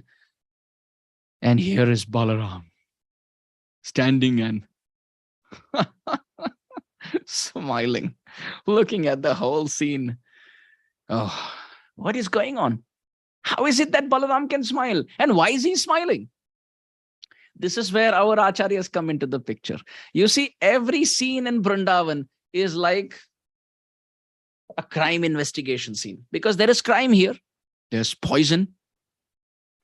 There is a possible murder. There's crying. There's family which has been destroyed. And someone is smiling. That's a clue for an investigating officer. He finds one strand of hair on this crime scene. He will seal the crime scene, and he will take that one hair strand and give it for further interrogation and further analysis and research. And then they will find out, oh, this strand of hair belongs to a male. And there is some dye on it. And this is the dye that has been used. So where are the places where this dye is sold? This person may be living around. That's how they investigate, I presume. I'm not an investigating CID officer or whatever. I'm just saying. So our acharyas are like that. Every scene in the scripture, they will seal the crime investigation scene. And every detail, they will jump in and research. So what is the strand of hair? What is the detail here? Balaram is smiling when everyone is crying. That is a point to research. So our acharyas, as the investigating officers, as the wonderful, wonderful self-realized souls, they give different reasons why Balaram was smiling. Reason number one, Balaram is thinking to himself, अरे भैया बस करो ये लीला बंद करो. एक हाथ से गिरिराज धारण करते हो, हाँ, लस्सी समझकर पूरे दावग्नि को पी लेते हो, मृद भक्षण करते हो, यहाँ मुख में मिट्टी डालकर फिर मुंह खोलकर ब्रह्मांड का दर्शन कराते हो, अपने ओंठों से पूतना का वध कराते हो, पैरों से मारकर शकट को उलट कर देते हो, हाथ से घोटकर तृणावर्त की हत्या करते हो, और अब इनके सामने नौटंकी कर रहे हैं. ऐसे बड़े बंद करो लाला, बंद करो. So the older brother Balaram is smiling and chuckling. Krishna, stop your leela. You're putting everyone into anxiety. You know, sometimes when two people are hand in glove with some prank and everyone's going frantic, the other person chuckles. He loses his script and he starts chuckling. That's exactly what's happening with Balaram. Balaram exactly knows what's happening. He knows Krishna is safe, but he bursts into a smile, although he's supposed to hide it, to tell Krishna, Krishna, come on, stop your drama. The Brajvasis think it's real. They are thinking you're dead and gone. Come on, now stop this prank and let's start with the actual thing. That's reason number one. Reason number two, Balaram is smiling. I am Ananta Shesh. You are Vishnu. When I serve you in Vaikuntha, have you ever thought of playing with me? You just come and you sleep. You use me as a bed. And one snake out of my snake family comes into the waters of Jamuna. You're thinking of playing with him. I am always in the milk ocean. If he's in the water, I am also in the water. I am in the milk ocean. He's in the water ocean, water pond. I am in the milk ocean. And I am the source of all snakes, as Anantashesh, Balaram is thinking. And when you come, you just sleep. That's all. You use me as a snake bed. But here, when one member out of my snake family comes into a little water pond, you play with him, you dance with him. Wow, vichitra leela hai Prabhu ki. Wow, wow, wow. He's smiling. Krishna, wow, look at this favoritism that you have. Who says, Samoham sarva bhuteshu, you're equal to everyone? I don't see you're equal. You have favorites, and Kaliya is definitely your favorite. So that's the second reason. Third reason why he's smiling. Shukdev Goswami writes, why is he smiling? And interestingly, he calls Balaram Madhava at this point. But the word Madhava comes from the root word Madhu. And Madhu means intoxicating honey. So Shukdev Goswami says Balaram is completely intoxicated drinking his honey.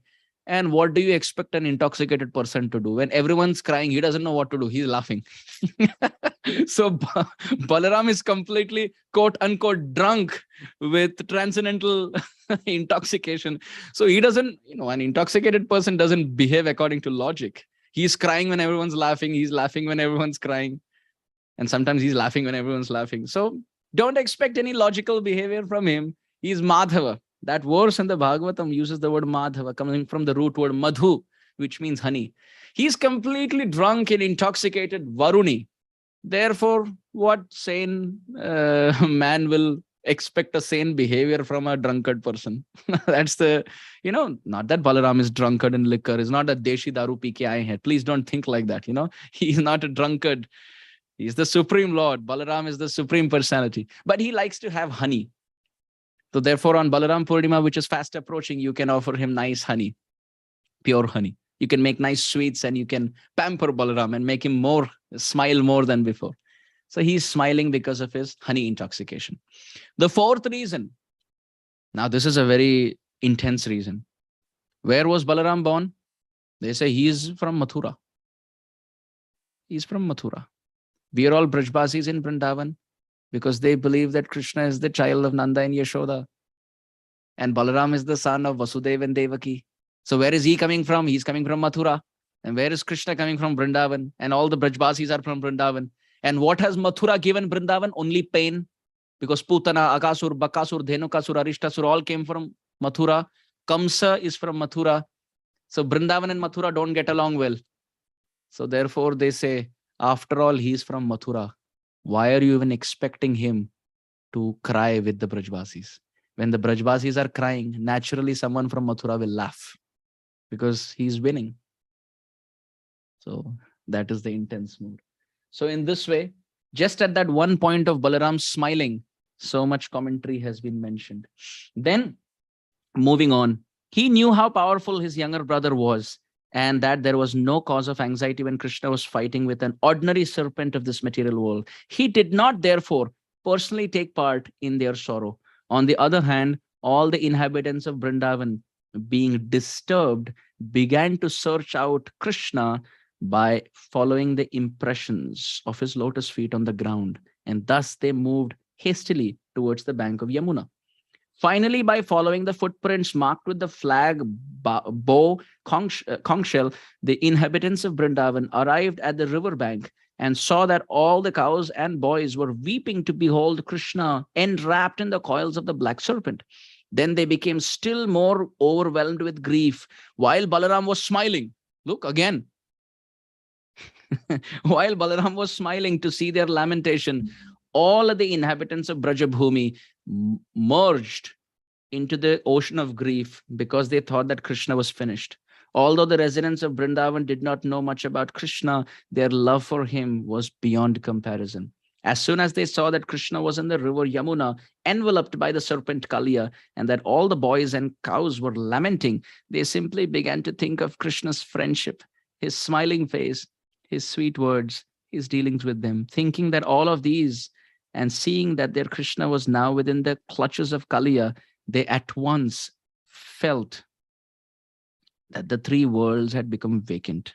Lord Chaitanya also said that he was seeing the three worlds as vacant for want of Krishna. This is the highest stage of Krishna consciousness. Almost all the inhabitants of Vrindavan had the highest ecstatic love for Krishna. Devotees, we have attachment to our body because we love the soul. Why do we all like our body? Because we have attachment to ourself as the soul. If there is fire in the room, everybody first runs out to save themselves. Why do they have affection for the body? Because of the presence of the soul. Why do we love ourselves as the soul? Because we love the super soul. And because the soul is the part and parcel of the Lord, we have affection for it. So imagine how much love the living entity has for the super soul, Paramatma. Then how much love he has for Bhagavan, Krishna. All of that love for all the Brajbasis, that one object, Sri Krishna, they saw before their eyes, completely coiled in the wrapping embrace of Kaliya, the serpent. It is described that this went on for 2 hours. For 2 hours, Kaliya held Krishna. This is a lesson for all of us. We are all like Kaliya. Our tongue is like Kaliya, spitting poison of anarthas and bad speech. How many hours did Kaliya hold Krishna? Minimum 2 hours. Therefore, Krishna is the holy name. We also should hold Krishna for at least 2 hours, 16 rounds. Praman is there in Krishna book. Praman is there here. You can see in the next page. For 2 hours, Krishna remained like an ordinary child gripped in the coils of Kaliya. That Kaliya represents the tongue, envious tongue that we have. And Krishna is the holy name. And just like Kaliya held Krishna for 2 hours, we should also try to chant the holy name at least 2 hours. At least 2 hours. But the good news is, when we as Kaliya chant the holy name for at least 2-3 hours, then the Brajbasis around us, they will not cry. They will smile. They will say, good, this Kaliya is holding Krishna Naam in the tongue. Very good. Iska uddhar hoga. It is described here that Mother Yashoda was fainting and crying. You can see that the paragraph that we missed. It is described that when Mother Yashoda arrived, she wanted to enter the river Yamuna, and being checked, she fainted. Her friends, who were equally aggrieved, were shedding tears like torrents of rain or waves of the river. But in order to bring Mother Yashoda to consciousness, they began to speak loudly about the transcendental pastimes of Krishna. Mother Yashoda remained still as if dead because her consciousness was concentrated on the face of Krishna. Nanda and all other cowherd men who had dedicated everything, including their lives, to Krishna, were ready to enter the waters of Jamuna. But Lord Balaram checked them, which means stopped them, because he was in perfect knowledge that there was no danger. So 2 points here. One is Mother Yashoda's anxiety. Can we all imagine? A mother's anxiety in this world itself is inconceivably inexplicable and unlimited. We can't understand how much love a mother has for the child. Imagine the love that Krishna has for all of us. And beyond that, think of the love that Krishna's mother has for Krishna. One time, Srila Prabhupada, he was hearing one Boston radio broadcast.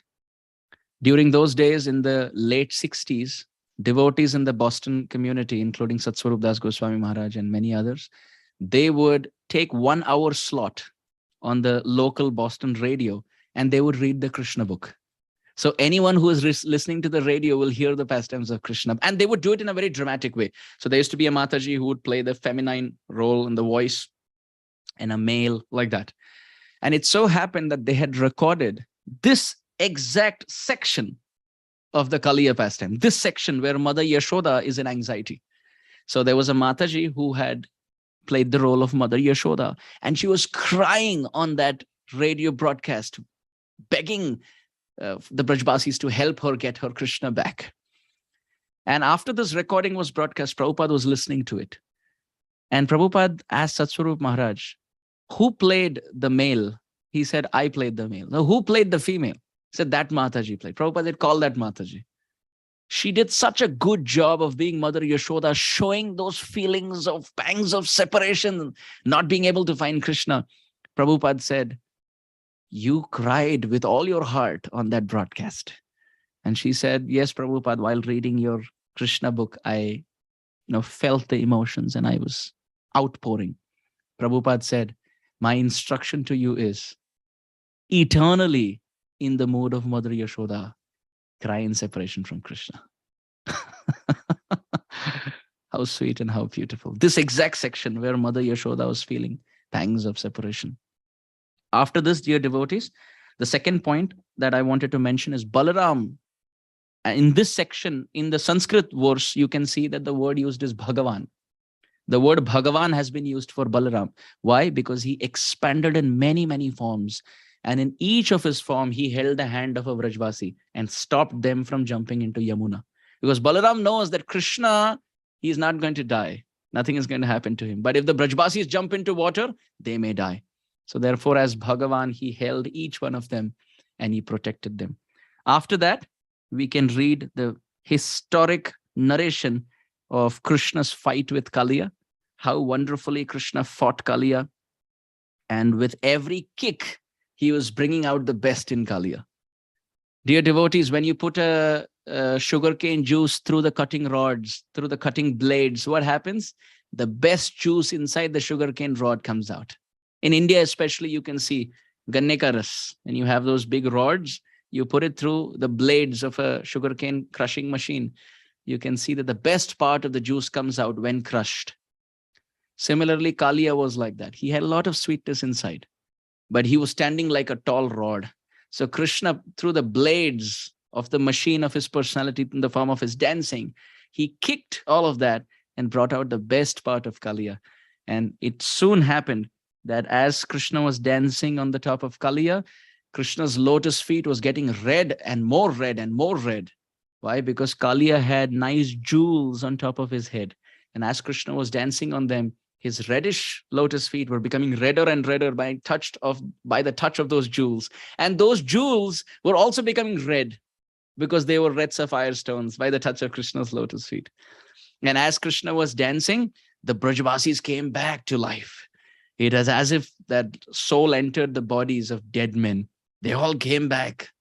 Very wonderful. And Krishna was dancing on top of Kaliya. And as Krishna was dancing on top of Kaliya, the demigods were all there showering flowers. One Acharya writes that the Apsaras, who are expert dancers, they saw their dancing teacher here because Krishna was the best dancer. So they thought we should give some Guru Dakshina. You see, the students, when they meet their teacher, they should give some Dakshina, some offering. So they wanted to give different gifts to Krishna. But Krishna was not able to reach because the Apsaras were there. So he was telling Kaliya, with every hood you take me up, and I want to accept the gifts from the Apsaras. So Kaliya would raise one hood and Krishna would jump on top of that. On the pretext of humbling Kaliya, he was jumping and taking the gift from the Apsaras. And then another Apsara would offer a garland. So Krishna would jump on another hood. And in this way, Kaliya gave Krishna a very wonderful ride. With every hood of Kaliya, Krishna was stepping on and giving imprints, very, very beautiful imprints of his lotus feet. One Acharya even opines, gives his commentary that very secretly, Krishna danced Rasalila with all his gopis on the head of Kaliya. Because Krishna always would have Rasalila on fixed ground. But this was the first time when he would have on moving ground, slippery ground, in a shape of a curved head, and that too in the water. So dancing becomes even more tough. And the rasa is even more higher. And that's how the footprint of Krishna's lotus feet came on all the hoods. And because Kaliya facilitated the dancing of Krishna with the gopis, they couldn't kill Kaliya because Kaliya had become a servant. He had become a messenger. He had become a vahan. He had become an order carrier. He had become the stage. And all the Brajvasis were clapping. Of course, they couldn't see the gopis. They were seeing Krishna dance. But here, Krishna was very wonderfully dancing. And then finally, you can see there is 4 pages of description of how the Nagapatnis, the wives of Kaliya, offer prayers in gratitude. Actually speaking, because the Nagapatnis the wives of Kaliya were such great devotees, by the power of their devotion, Krishna gave mercy to Kaliya. This is a fact, dear devotees. If someone is related in any way to a pure Vaishnava, either as a disciple or as a friend or as a family member or as a well-wisher relative in the family, they get benefited by the bhakti that is performed. And we can see this time and again. Krishna gave mercy to the Brahmanas because their wives, the Dvijapatnis, were devotees. Krishna gave darshan to the Brahmanas. Why? Not because they were devotees, but because their wives were devotees. Here, Krishna goes and gives mercy to Kaliya because Kaliya's wives were devotees. We can find in Chaitanya Leela also that Sarvabhauma Bhattacharya was a pure devotee and Krishna gave mercy to his son-in-law, Amogha, although he was very envious. So in this way, we should do bhajan. And if someone else around in our family is doing more bhajan, we should encourage them. Because even if we fail, if they succeed on the power of their bhajan, we will get some mercy. We will get some mercy on the power of their. Just like we find Dhruva Maharaj also. Dhruva Maharaj succeeded. Who went with him? His mother, Suniti. So Prabhupada writes in that purport, I am preaching Krishna consciousness in the mood of Suniti. If one of my disciples become Dhruva, on the power of their bhakti, even I will go back home, back to God. Prabhupada writes. And my Guru Maharaj was supposed to give class on that verse and he broke down crying on the Vyasasana, saying that this is the humility of Srila Prabhupada. He who saved the whole world, he is saying that I am preaching in the mood of Suniti. If, like the mother of Dhruva, if one of my disciples become Dhruva, as they go back home, back to God, they will take me also. So Nagapatnis offer prayers. Kaliya also offers prayers. And then finally, last paragraph in this chapter. Let's read this together. After hearing this, the Supreme Personality of Godhead, who was acting as a small human child, ordered the serpent thus, you must immediately leave this place and go to the ocean. Leave without delay. You can take with you all your offspring, wives, and everything that you possess. Don't pollute the waters of Jamuna. Let it be drunk by my cows and cowherd boys without hindrance. The Lord then declared that the order given to the Kaliya snake be recited and heard by everyone so that no one need fear Kaliya any longer. You see, Krishna is doing a very brave thing, a very bold thing. He's kicking someone out of Vrindavan. Krishna is telling Kaliya, to everyone, Chaitanya Mahaprabhu says, Prabhu kahe aite tumi jao Vrindavan, nirantara karo Krishna naam sankirtan. In our Shastra, it is described, everybody should live in Vrindavan and go to Vrindavan. But what is Krishna doing here? He's kicking Kaliya out of Vrindavan. So Brajbasis may say, oh, why are you doing this? This is not fair. To send someone out of Vrindavan is not good. Therefore, Krishna showed how poisonous Kaliya is first, showed how Kaliya can attack Krishna. So Brajbasi's heart melts. Yes, he should be taken out of Vrindavan. Otherwise, just taking someone out of Vrindavan is unfair. So therefore, Krishna demonstrated the evil side of Kaliya so that the Brajbasis will not have a problem in Kaliya leaving Vrindavan. Anyone who hears the narration of Kaliya serpent, that's all of us, dear devotees, anyone who hears the narration of the Kaliya serpent and his punishment will need fear no more the envious activities of snakes. The Lord also declared, if one takes a bath in the Kaliya lake, where my cowherd boyfriends and I have bathed, or if one fasts for a day and offers oblations to the forefathers from the water of this lake, he will be relieved from all kinds of sinful reactions. The Lord also assured Kaliya, you came here out of fear of Garuda, who wanted to eat you in the beautiful land of by the ocean. Now by seeing the marks which I have touched your head with, my lotus feet, Garuda will not disturb you. Dear devotees, this is a very good take-home lesson. We are all like Kaliyas. And if we imprint our body with the lotus feet of Krishna, which means tilak, then the Garuda of reactions will not touch us. How wonderful. Garuda was ready to eat Kaliya, but Kaliya cannot be touched by Garuda because he has the footprints of Krishna's lotus feet. So we should have tilak on the forehead and all over the body. Keshava, Narayana, Madhava, Govinda, Vishnu, Madhusudana, Trivikrama, Vamana, Sridhara, Rishikesha, Padmanabha, Damodara, Vasudeva. We should have the names of the Lord imprinted on our body. If we can do it during the day, at least, my Guru Maharaj explains, at night while going off to sleep, imprint your body with tilak, all body, and then go to sleep. Nobody will watch. And if you can do that, at least you can keep it light during, at least inside the body we can. Here we can, we can put water tilak or whatever concept that is, but at least in the body we can have tilak. And if we do that, we should pray. I am like Kaliya. Krishna, the tilak is your lotus feet. You please now protect me from the Garuda of past sinful reactions, the Garuda of all offenses, Garuda of all aparadha. The Lord was pleased with Kaliya and his wives. Immediately after hearing his order, the snake and his wives began to worship him with great offerings of nice garments, flowers, garlands, jewels, ornaments, sandalwood pulp, lotus flowers, and nice eatable fruits. In this way, they pleased the master of Garuda, that is Krishna, of whom they were very much afraid. Thus, obeying the orders of the Lord, all of them left the lake within the Yamuna.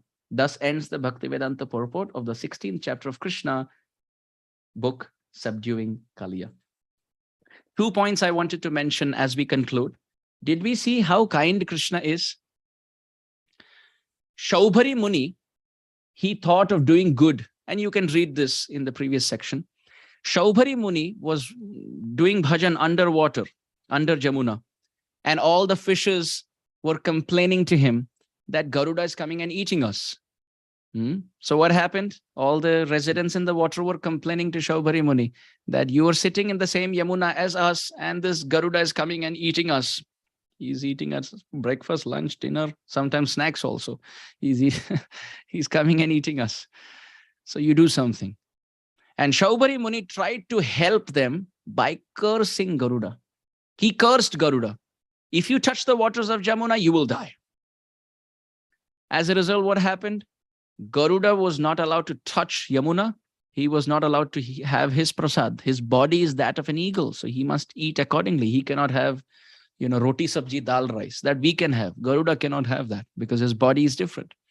So Shaubhari Muni, on the pretext of being a protector, he took Vaishnava aparadh. He stopped a Vaishnava from having his meal, stopped a Vaishnava from taking Yamuna Snan, and thought he was doing good to the residents in the water.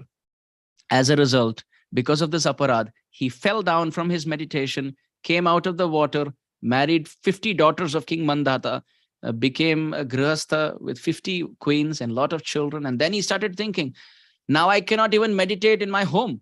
There was a time when I could meditate underwater. This is Shaubari Muni. He thought he was doing good. But anyway, the fishes who were being eaten by Garuda, at least they would have gone back home, back to Godhead. But now what happened? Garuda was stopped. Kaliya came and Kaliya started eating all those fishes and all those fishes went to hell. So Garuda lost his food. The fishes lost back home, back to Godhead. Garuda lost touching Yamuna. Shaubari Muni lost his spiritual life. Everything was lost. But on the other hand, look at Krishna's compassion. Krishna saved his friends from the water by reviving them from death. He saved the water from Kaliya by kicking Kaliya out. And he saved Kaliya from Garuda by giving the footprints on his head. And then he saved Garuda by giving him a lot of Mahaprasad and taking him back home, back to Godhead. So Krishna took sides with everyone at the same time. And he didn't take one over another. And Krishna, as the supreme well-wisher, he gave mercy to everyone. And dear devotees, as we conclude our section, I would like to offer a small, I hope it is seen. It is a small offering at the lotus feet of Sri Krishna. The answer to why Krishna saved Kaliya. Swikrito yena Shri Krishna shrayo rakshamitam sada iti tattvam sugitoktam darshitam sarpalilaya. What does this mean? Swikritaha yena Shri Krishna shrayah rakshamitam sada. In the Bhagavad Gita, Krishna has said, if someone takes shelter of me, I will protect them. So if someone takes Shri Krishna ashray, then I will protect them. Krishna has said this. If you see the word Shri Krishna ashray, it has two meanings. One meaning is Shri Krishna ashray, taking shelter of Krishna. Or another meaning is Shri Krishna Yamuna ashray, taking shelter of Yamuna. So Swikrito yena Shri Krishna shrayo rakshamitam sada iti tattvam sugitoktam. In the Bhagavad Gita, Krishna has said this tattva, that if someone takes ashray of Krishna, or if Krishna ashray, then I will protect them. And what did Kaliya do? He took Shri Krishna ashray in two ways. In one, he took shelter of Krishna, Yamuna, and the second, he stood under the feet of Krishna throughout. So he took Krishna ashray also.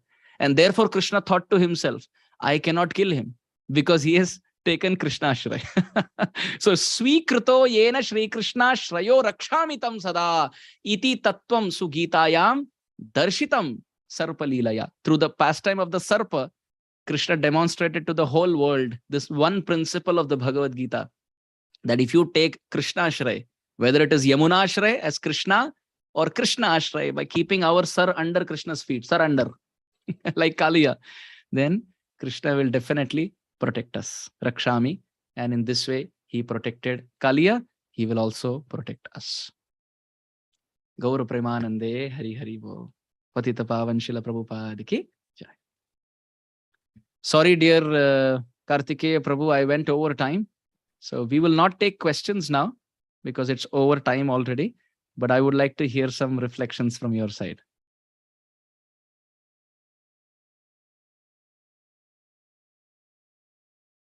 Prabhuji, that was a nectarian class, as always. Day before yesterday, I was hearing Agasur Leela by Srila Guru Maharaj. And Srila Guru Maharaj was saying that Bhagavat तो audio है, लेकिन अगर ठीक से कहा जाए तो उसमें वीडियो का भी मजा आता है. So today, hearing this Kaliya first time from your mouth, it was really amazing. It was actually a video where so amazingly you explained, and there were various wonderful lessons that you gave for practicing devotees, how a devotee should live, how a devotee should practice, how a devotee should behave, with other devotees. That was really very amazing, Prabhuji. So thank you very much for such a very intense and a nectarian class. Hare Krishna, Prabhuji. Thank you, Prabhuji. Thank you so much. I would request. Yes, Prabhuji, please. I also offer my obeisances to all the participating devotees. who are in the ISKCON Wildfield Center. I am seeing all of you are sitting so effulgent, even at 9:20 at night. You are sitting and drinking the pastime from the Krishna book. I sincerely pray to Krishna, may all of you join the ashram as soon as possible. May all of you give your hearts, your mind, your body, your soul, every minute, every ounce of blood, every breath of your body in the service of Sri Krishna Chaitanya Mahaprabhu under Srila Prabhupada's auspices. May the Whitefield congregation grow by multiple folds, and from Whitefield, let it become Goldfield. Thank you all so much. My prostrated obeisances to all of you, and also to all the wonderful Vaishnavas and Vaishnavis who have joined us on the call from different parts of America, different parts of India. It may be getting late for those in India, and also those in America in the middle of work. You are joining, so it means so much to all of us. Thank you so much. I offer my gratitude to each one of you. Thank you. So Prabhuji, we are waiting for your physical association from quite some time now. So last time when you came, we had 3 centers. Now it's going to double. So beautiful. Even so, my time will double then. The time that I spent. Jai. So I would request all the devotees who have assembled here, let's offer our intense prayers to the Lordships, that they bless, they shower their choicest blessings onto Prabhuji and his wonderful family, so that they remain healthy, and especially for Prabhuji, so that he'll be empowered more and more to fill the entire world with his nectarian Krishna Katha. Let us chant and pray once by chanting Hare Krishna Mahamantra. Hare Krishna, Krishna Krishna, Hare Hare, Hare Ram, Ram Ram, Hare Hare. Thank you very much, Prabhuji. Hare Krishna. Thank you so much. Hare Krishna. Hare Krishna.